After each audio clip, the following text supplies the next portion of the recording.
প্রধান উপদেষ্টাও কিন্তু বলেছেন যে ডিসেম্বর থেকে জুন এর মধ্যেই তিনি নির্বাচন দিতে চান।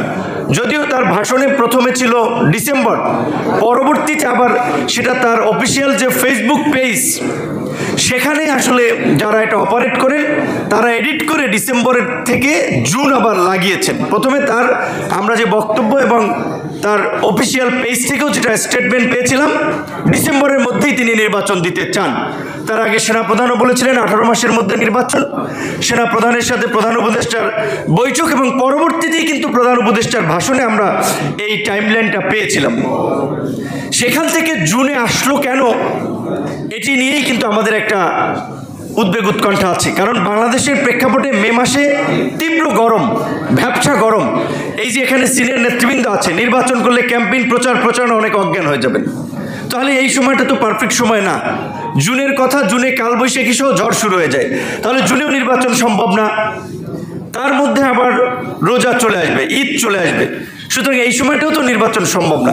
তাহলে প্রধান উপদেষ্টার ঘোষিত রোডম্যাপে যদি নির্বাচন করতে হয় তাহলে কিন্তু সেটা বিফোর ফেব্রুয়ারির ফার্স্ট উইক, ফেব্রুয়ারির প্রথম সপ্তাহের পূর্বেই। তাহলে রাজনৈতিক দলগুলো ডিসেম্বরে নির্বাচনের দাবি করছে বা দাবি জানাচ্ছে। ধরেন যদি প্লাস মাইনাস 1 মাসও যায়, প্রধান উপদেষ্টার ঘোষিত সময় কিন্তু ফেব্রুয়ারির ফার্স্ট উইকে যাওয়ার কোনো অবকাশ নেই। কিন্তু 6 মাসে আমরা ওই ডিসেম্বর থেকে জুন এর বাইরে যাবেন না, এই কথার বাইরে কিন্তু নতুন কোনো কথা শুনি নেই। এখন আমাদের আন্দোলনকারী ছাত্র, যুবক, তরুণদের মধ্যে কিংবা অরাজনৈতিক বিশেষ করে যারা এই আন্দোলনে দেখেছেন রাজপথে নেমে এসেছে, গত কিছুদিন আগে লিডোর একটি গবেষণা বলছে যে এই আন্দোলনে প্রায় 1.5 শতাধিকের উপরে পথ শিশু মারা গিয়েছেন। তো পথ শিশুরা তো কোনো রাজনৈতিক দলের কর্মী হিসেবে আন্দোলনে আসেন নাই। কিংবা আমরা যে যাত্রাবাড়ি, মিরপুর, উত্তরা, যে সমস্ত জায়গাগুলো আন্দোলনের হটস্পট ছিল সেখানে যে প্রতিরোধ গড়ে তুলেছে, এখানে সাধারণ মানুষই স্বতঃস্ফূর্তভাবে নেমে এসেছে। তো তাদের একটা কনসার্ন হচ্ছে যে এই ফ্যাসিস্ট শক্তির বিরুদ্ধে তারা লড়াই করেছে জীবন বাজি রেখে, সেই পরাজিত শক্তি যেন বাংলাদেশের রাজনীতিতে পুনর্বাসিত না হয়, সেজন্য একটা রাজনৈতিক কমিটমেন্ট চায়। সরকার ইতিমধ্যেই তাদের কার্যক্রম নিষিদ্ধ করেছে, হয়তো বিচার সম্পন্ন হলে বিচারিক প্রক্রিয়াও এই বিষয়টা চিরতরে জার্মানির নাৎসি কিংবা ইটালির মুসোলিনির পার্টির মতো নিষিদ্ধ হবে বলেই আমরা আশা করি। তাহলে ফ্যাসিবাদের একটা রাজনৈতিক বিষয় সিদ্ধান্ত পাওয়া গেল।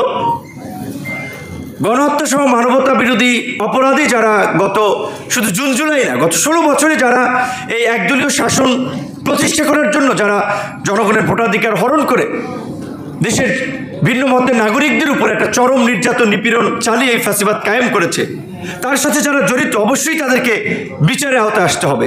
কিন্তু আমরা বারবার বলছি যে গত 9 মাসে আপনি দেখবেন যে আওয়ামী লীগের কিংবা তার সহযোগী, এই ফ্যাসিবাদের সহযোগী যারা ছিল তাদের 900 জনকে, উল্লেখযোগ্য 900 জনকে কি গ্রেপ্তার করা হয়েছে, বরং একে একে সবাইকে নিরাপদে দেশ ত্যাগে টাকাকে ডলারে কনভার্ট করে, বিদেশি মুদ্রায় কনভার্ট করে বাইরে নিয়ে যাওয়ার সুযোগ দেওয়া হয়েছে।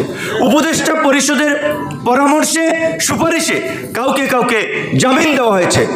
ছাত্র নেতৃবৃন্দ, আমাদের ভাইয়েরা, আমাদের সহকর্মীরা হয়তো বুঝে কিংবা না বুঝে আবেগে বলছে, কিংবা তাদের এজেন্ডা বাস্তবায়ন করার জন্য বলছে যে সেনাবাহিনীকে কাঠগড়ায় দাঁড় করাচ্ছে। আওয়ামী লীগের যে রিফাইন আওয়ামী লীগ নামে যে প্রকল্প নেওয়া হয়েছে, এর সাথে তো 2 জন উপদেষ্টা জড়িত। এটা শুধু সেনাবাহিনীর বক্তব্য না, যদি সেনাবাহিনী এই ধরনের বক্তব্য দিয়েছে কিনা আমরা জানি না। তো এই রিফাইন আওয়ামী লীগ তো তাহলে সরকারও চাচ্ছে, যেই কারণেই তো কয়েকজনকে রিফাইন হিসেবে উপস্থাপন করার জন্য এখনও গ্রেপ্তারে বাইরে রাখা হয়েছে, জামিন দেওয়া হয়েছে এবং এই বিষয়টা আলাপ আলোচনা চলছে।